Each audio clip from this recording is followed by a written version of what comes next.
Vous avez sûrement entendu parler de cette trend sur TikTok, Instagram ou encore Twitter. Aujourd'hui, je vous explique tout en détail sur la sombre trend de l'héroïne chic.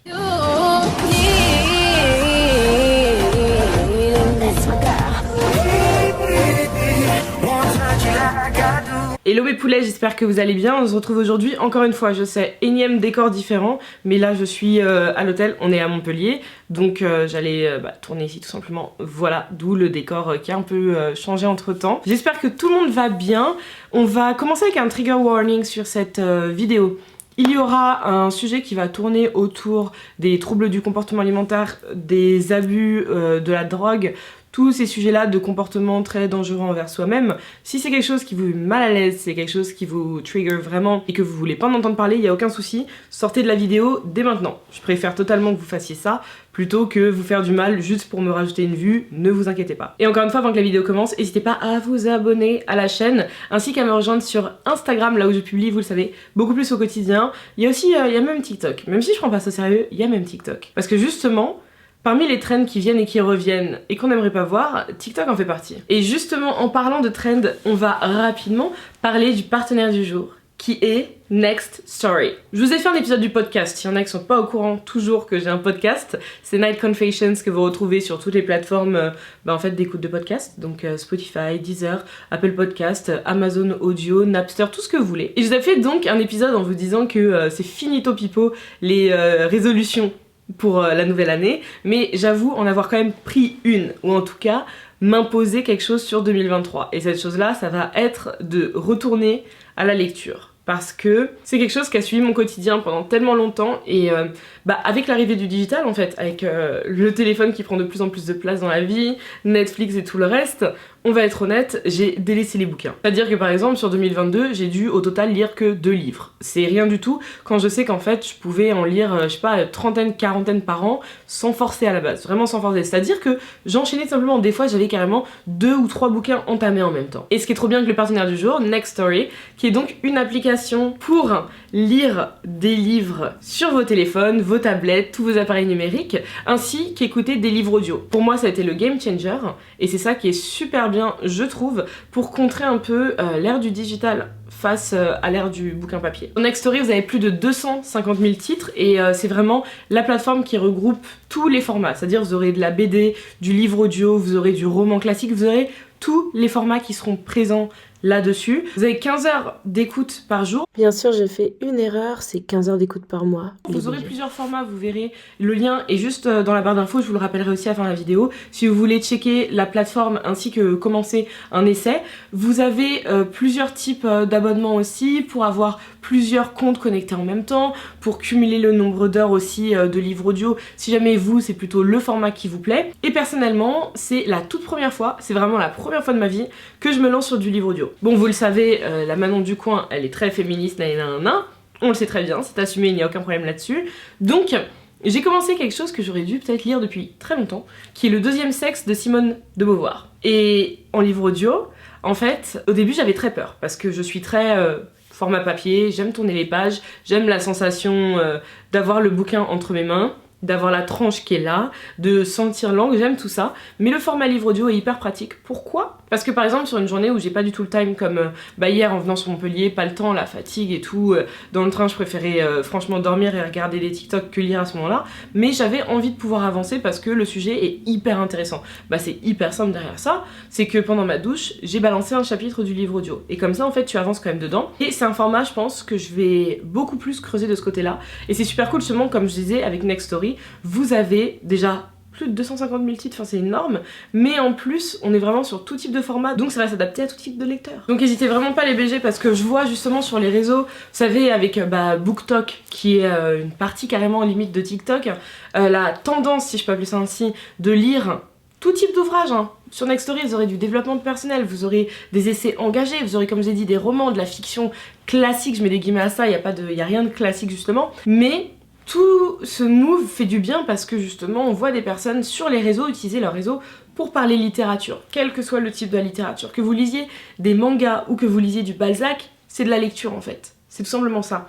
Et c'est super bien de voir toute cette mouvance et justement d'ouvrir ton appli en fait sur ton téléphone, Next Story, et de continuer par la suite. Donc si jamais ça vous intéresse, je rappelle, dans la barre d'infos, vous aurez le lien pour la plateforme et je vous fais un tout petit rappel en fin de vidéo parce que je sais que vous êtes là en train d'attendre que je passe au sujet du jour qui lui aussi est très intéressant. C'est donc dans les années 2000 mes poulets que la tendance du héroïne chic est née et depuis quelques semaines, on va même plutôt dire depuis quelques mois, elle fait un très dangereux retour. Mais donc la trend héroïne chic, qu'est-ce que c'est? Pour faire court et résumer ça comme il faut, on va dire maigreur assumée et voulue, apologie de la drogue, plus comportement très dangereux envers soi-même. Comme je vous ai donné la date entre guillemets de naissance de cette trend là, elle est née avec une personne.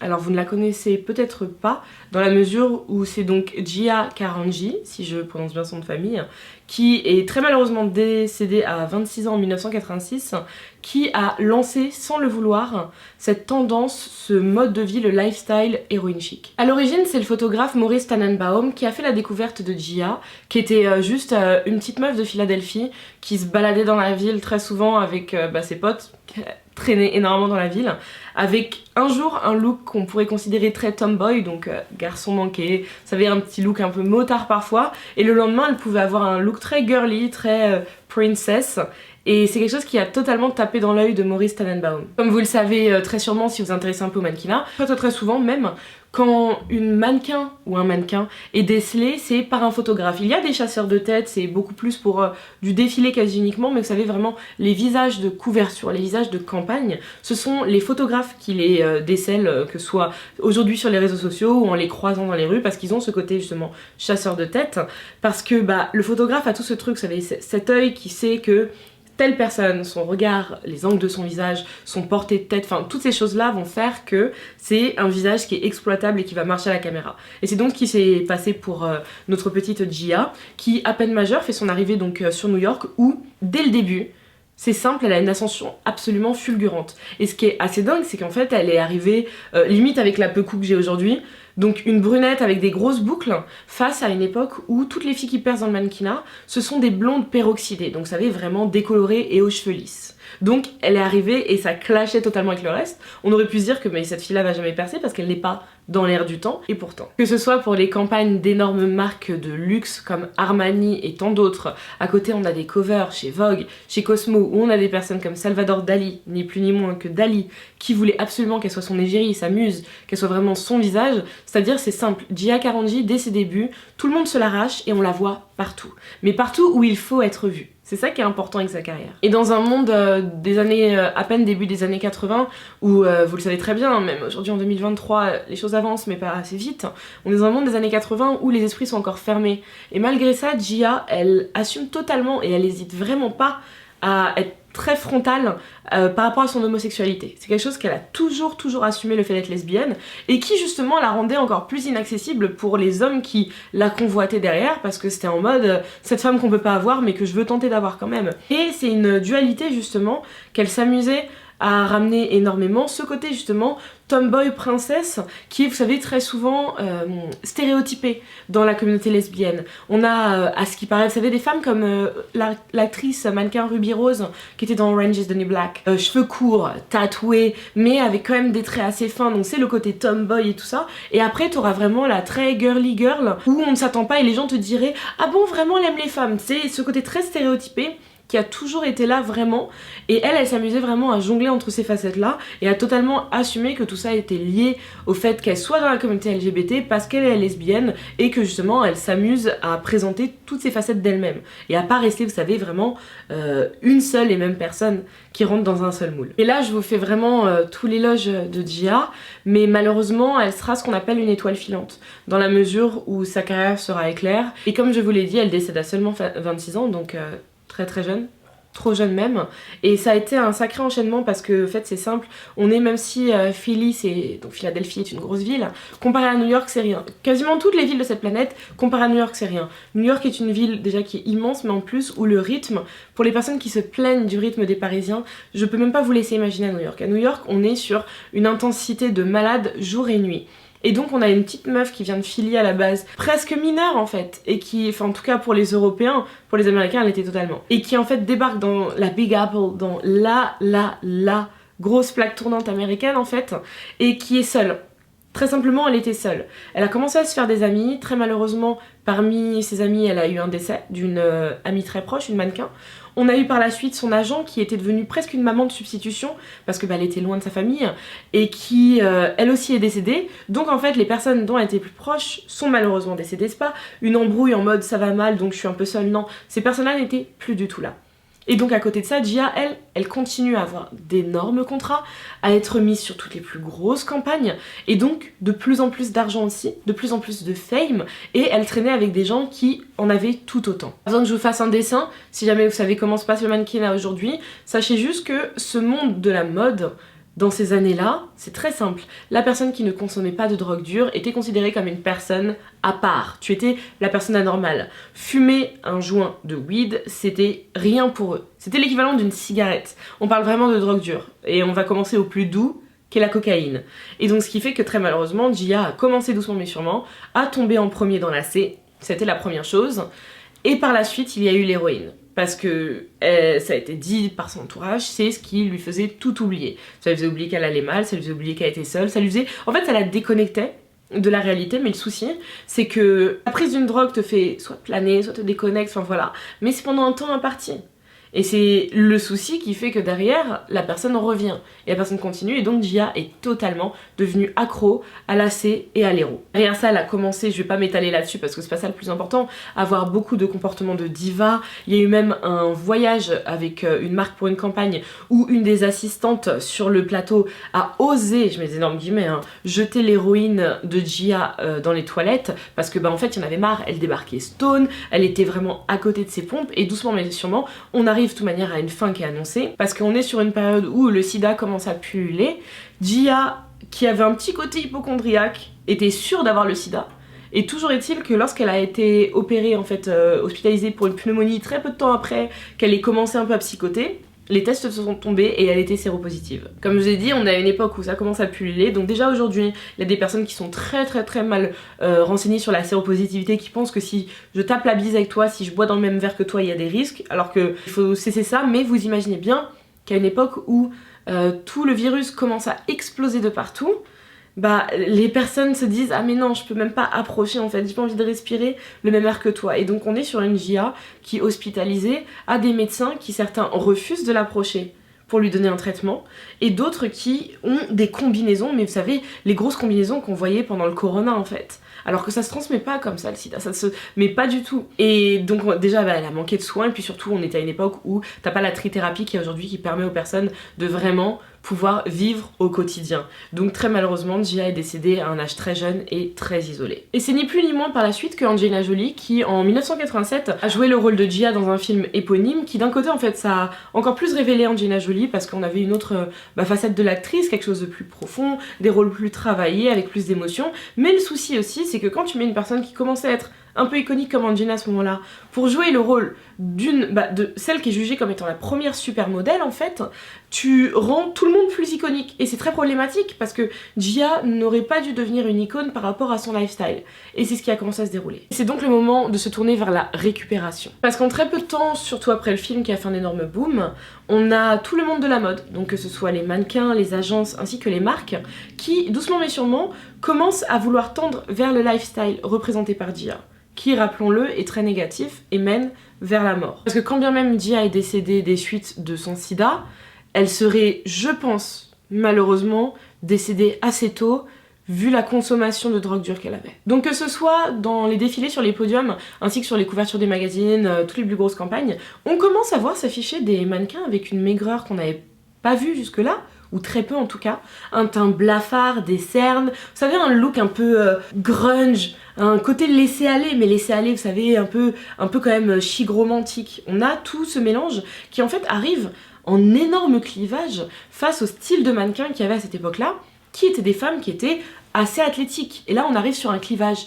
énorme et le début justement du culte de la maigreur. Et donc devant toute une génération qui ne s'est toujours pas terminée, on a une certaine Kate Moss que beaucoup doivent connaître ici, qui devient, même sans le vouloir, la nouvelle égérie, le nouveau visage de l'héroïne chic. Elle, Kate Moss, qui, disons-le simplement, a flirté pendant très longtemps avec des drogues très dures et avec par moments une maigreur extrême. Donc c'est simple, elle est en fait au quotidien la Gia du bout de sa vie.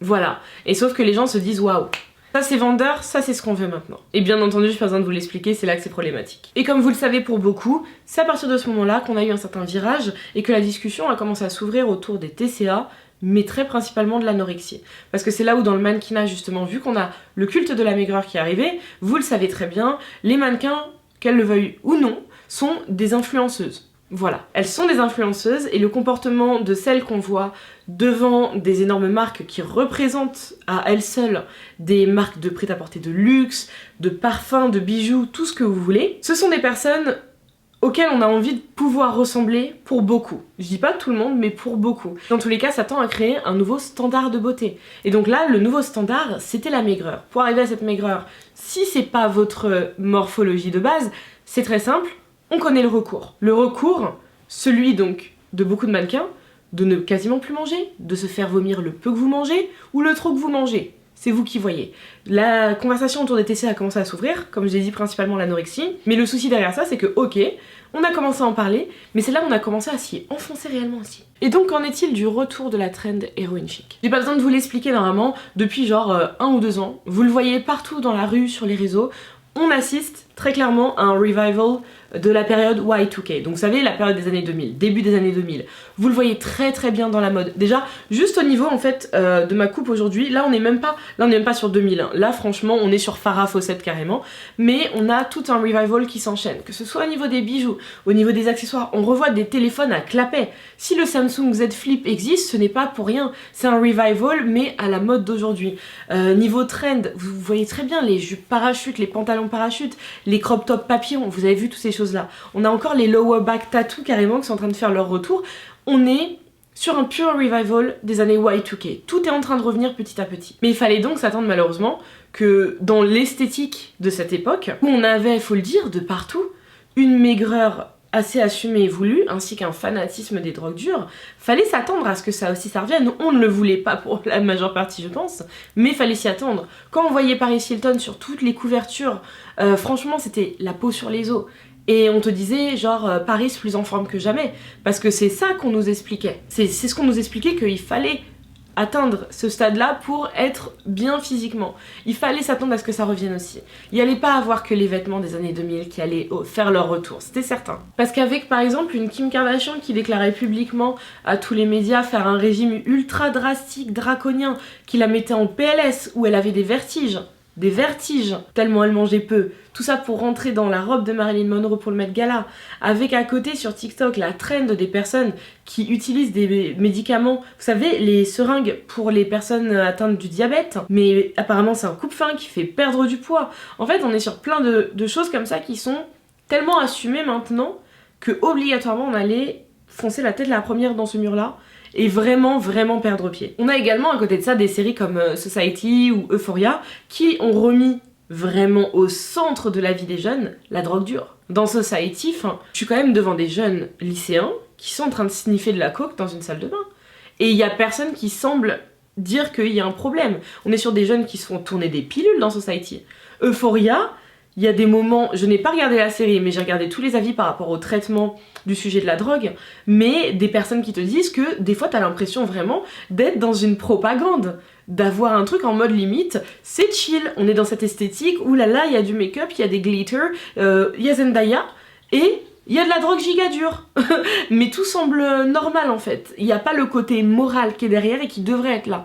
Qui devrait être quasiment tout le temps là quand il y a de la drogue dure justement. Parce que très souvent dans les séries, films pour un public un peu plus adulte, tu vas beaucoup plus être face à soit le dealer qui se fait arrêter, soit la personne qui fait une OD, toutes ces choses-là qui donnent en fait une morale. Où tu auras esprit criminel ou NYPD, je sais plus trop quoi, qui vont t'apporter ces morales-là. Là en fait, on revient à glamouriser à nouveau l'utilisation des drogues dures. Si vous lancez TikTok à l'instant même, je vous invite même à faire pause sur la vidéo et lancer TikTok si vous voulez dès maintenant, vous allez tomber par exemple sur une foule, mais quand je vous dis une foule, de tutos make-up sur TikTok pour vous apprendre à avoir des cernes. C'est-à-dire on va vous apprendre à dessiner des cernes. Je parle pas de la tendance des japonaises et des coréennes qui mettent juste une petite ombre à paupières orangée, un peu rouge rosé en bas des yeux. pour juste donner ce petit flow toujours un peu kawaii mais néo-grunge si je peux appeler ça comme ça. Vous savez, le côté un peu Lolita vraiment. Non, là c'est vraiment le make-up pour avoir des cernes, pour avoir un teint blafard, pour avoir l'air de ne pas avoir dormi depuis une semaine et d'avoir juste enchaîné les pilules hier soir en boîte techno. Il y a des tutos pour ce make-up là, il y a des tutos pour vous apprendre à ne pas supporter la faim pendant plusieurs jours, voire plusieurs semaines.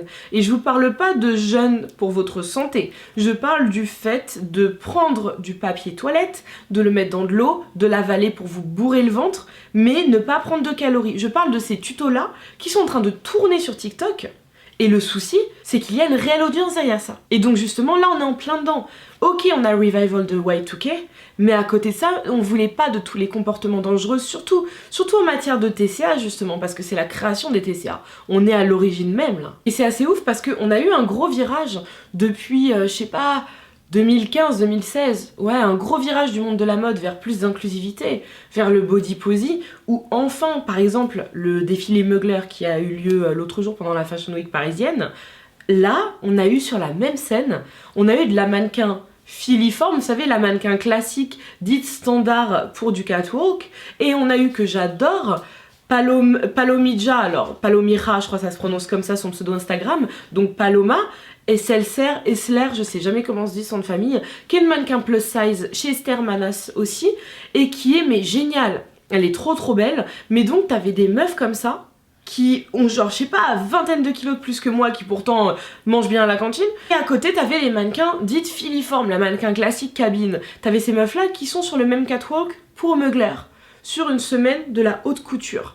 On a eu ce virage là dans la mode qui est même pas intéressant, qui à mon sens est normal. Pour moi c'est normal que sur un même catwalk puissent se mélanger tous ces corps là justement. Et là on est en train d'assister à un rétro-pédalage mais qui a été totalement voulu. C'est-à-dire il a été recherché par rapport à des dégaines de Marie-Kate et Ashley Olsen qui, sortant d'une soirée de fin fond de Londres à genre 5h du matin, complètement fonce-dé, bourré, avec des cernes, le make-up dégueulasse, on va te donner un tuto pour ressembler à ça. C'était un truc qui a été voulu en fait. Là on n'est même pas sur les médias qui nous le redisent d'eux-mêmes, comme il y a eu cette récupération après le décès de Gia Carangi. Non, là on est sur l'utilisateur qui de lui-même veut remettre ça en avant. Et c'est très flippant. Et c'est d'autant plus flippant qu'on sait pas en fait où est justement la fin de cette histoire. Quel sera le bout, quelle sera la finalité, à quel moment les gens vont s'arrêter là-dessus. Est-ce que ça veut dire que dans 2 jours, je vais avoir des tutos pour savoir comment le mieux se faire vomir pour être hyper discrète, mais le tout sur TikTok? Parce que bien entendu, on le sait très bien. Il y a des forums qui ont existé et qui existent toujours où très malheureusement des personnes boulimiques ou anorexiques vont partager leurs conseils. On le sait très bien que ça existe et on essaie au maximum de faire sauter ces forums parce que ce sont des personnes qui ont besoin d'aide. Je suis hyperphagique, vous le savez très bien, on a besoin d'aide. Mais si ça arrive par contre sur des plateformes aussi libres d'accès que TikTok, là ça va être encore plus difficile d'en sortir que ça l'a été la première fois. Donc voilà mes poulets, j'espère que le sujet vous a, bon pas plu parce que ça peut pas non plus plaire, mais en tout cas que vous avez trouvé ça intéressant et que vous avez pu apprendre pas mal de trucs, parce que pour le coup, quand j'ai vu passer plusieurs fois, alors j'ai vu sur plusieurs réseaux, et il y avait donc Najib qui fait du fitness qui en parlait dans sa story, Franda Stars qui lui appartient, c'est dans sa story que j'avais vu ça apparaître justement, et je lui avais demandé rapidement, il m'avait dit que c'était une trend des années 90-2000, donc j'ai fouillé, je sais pas que ça s'appelait comme ça, en fait moi fallait me dire, c'est la trend de Kate Moss. Moi, fallait me dire ça et ça allait faire tilt direct. J'ai fouillé à gauche à droite et je me suis rendu compte que oui, en fait, c'est tout ce avec quoi j'ai grandi. C'est ce que les médias me montraient, c'est ce que les émissions de télé-réalité me montraient, c'est ce que America's Next Top Model, quand à Tyra Banks qui explique à une fille d'1m75, 60 kilos, qu'elle devrait perdre 5-6 kilos parce qu'elle est assez grassouillette. Enfin, en fait, c'est tout ça. C'est tout ça qui est de retour. Et je trouvais ça même pas assez dingue, je trouve ça absolument effarant, et à mon sens il fallait en parler, il faut en parler. Il faut absolument en parler parce qu'il faut qu'on ouvre les yeux sur le fait que le cercle vicieux dans lequel on a déjà été, là on est en train de retomber dedans, mais je trouve que c'est encore plus dangereux parce qu'on a une présence des réseaux sociaux qui est omniprésente tout simplement, et donc à mon sens ça va amplifier le côté négatif de la chose, donc fallait en parler. Déjà quand j'ai vu le heroin chic trend dans sa story, j'étais là en mode mais très rapidement bien sûr derrière c'était hyper logique pour moi d'en parler parce que c'est très bien qu'on est sur des sujets où, si ça parle de TCA et tout ce qui frôle les TCA, ça me concerne et je me sens d'utilité d'en parler, crédibilité aussi, et surtout c'est aussi d'utilité publique, disons-le, mais c'est un truc qu'il faut en parler, parce que les plus jeunes générations, les petites meufs qui ont là 14 ans, qui vont ouvrir TikTok, qui vont voir toutes ces choses-là, et qui vont grandir en fait comme nous on a grandi avec ces magazines-là, le souci c'est que, je pense, elles vont rester dedans beaucoup plus longtemps que nous.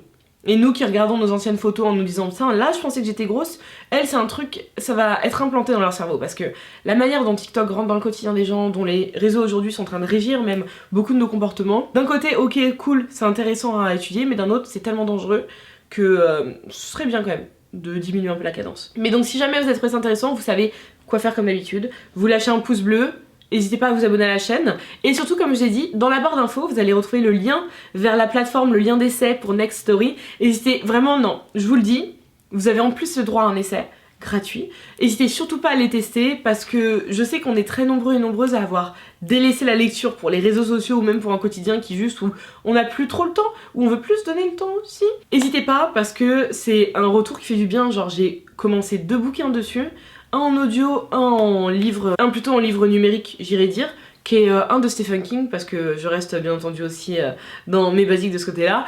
J'ai commencé en anglais parce que ça qui est cool c'est que vous pouvez avoir soit les œuvres traduites soit les œuvres originales, donc là j'ai commencé en anglais donc c'est super intéressant, donc n'hésitez surtout pas, ce sera dans la barre d'infos. Et puis dites-moi aussi si vous me conseillez certains trucs qui sont sur la plateforme, envoyez-moi un petit DM sur Insta et comme ça ça me fera encore plus lire parce que cette année j'ai dit 50 livres, j'ai commencé la liste, on va voir. On va voir. Mais donc je fais de gros bisous mes poulets, on se retrouve à très bientôt sur la chaîne et sur Instagram entre temps. Mouah. Peace guys.